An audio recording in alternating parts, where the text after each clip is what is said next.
You're at 109 right now. But you don't hear me though. My philosophy with regard to travel a lot of times has been travel, see things, and you may not know their importance. You may not know what the history is, but just see it, experience it, live in the moment, and then also later do your research. Do some research and then find out about those things. So I've done some research and I pretty much know a couple of things about the Beverly Hills Hotel. Excuse me.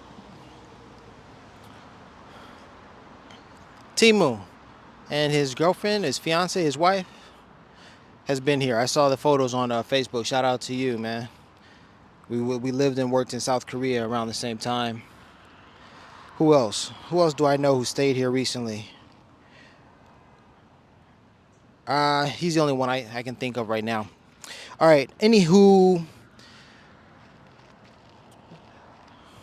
Paul Revere Williams was a architect. He was an architect, and he designed the Beverly Hills Hotel. Designed it, did all the work. That's his masterpiece. Beautiful hotel. Even though I've never been there, never stayed there. Closest I've ever gotten is where I am right now in the streets.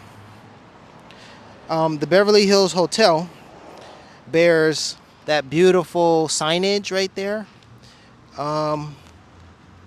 According to the research I've done, that is Paul Revere Williams' signature, handwritten signature, the Beverly Hills right there. So what you're looking at is the man's signature. Beautiful handwriting, wouldn't you see? Wouldn't you say? Wouldn't you agree? Beautiful handwriting. Then again, he was an architect. He was a draftsman, or he could, drafts. That just speaks volumes. Like, how beautifully can one write? Well, it depends. If you're educated, if you know some things, then maybe you can do that, Paul Revere Williams was a foster child when he grew up.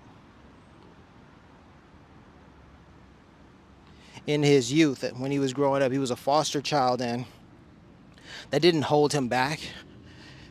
He still became wildly successful in America, specifically in Los Angeles, California.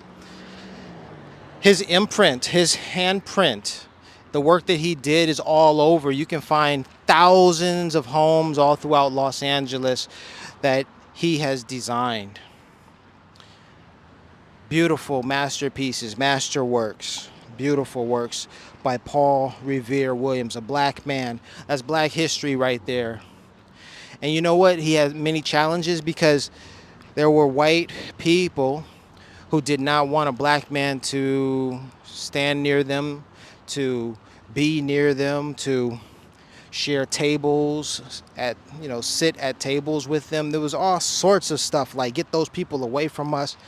Of course, with white flight, white people don't want black people around. With restrictive covenants, with real estate and all that kind of stuff. Yeah, it was harsh. It was really bad. In particular, with regard to Paul Revere Williams, he had to learn to draft. He had to learn to draft to be a draftsman. He had to learn to draw from the other side of the table. You follow me? So Paul Revere Williams sat on one side of the table, and the white people, those clients that he was working for or working with, they sat on the other side of the table. They didn't want to sit on the same side as did he.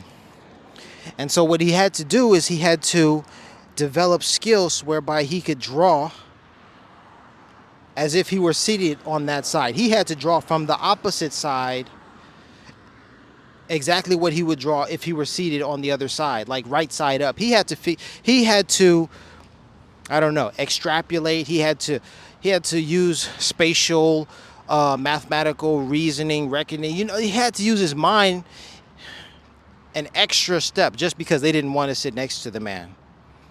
But the brother was talented, and he was like, no sweat, I got it. So racism was not a factor in his success. He was a success. Nevertheless, racism still existed. Powerful story of resilience, powerful story of success right here in Los Angeles. And it's sad, of course. It's sad that, you know, that's the way things were. And in many cases, that's the way some things are still.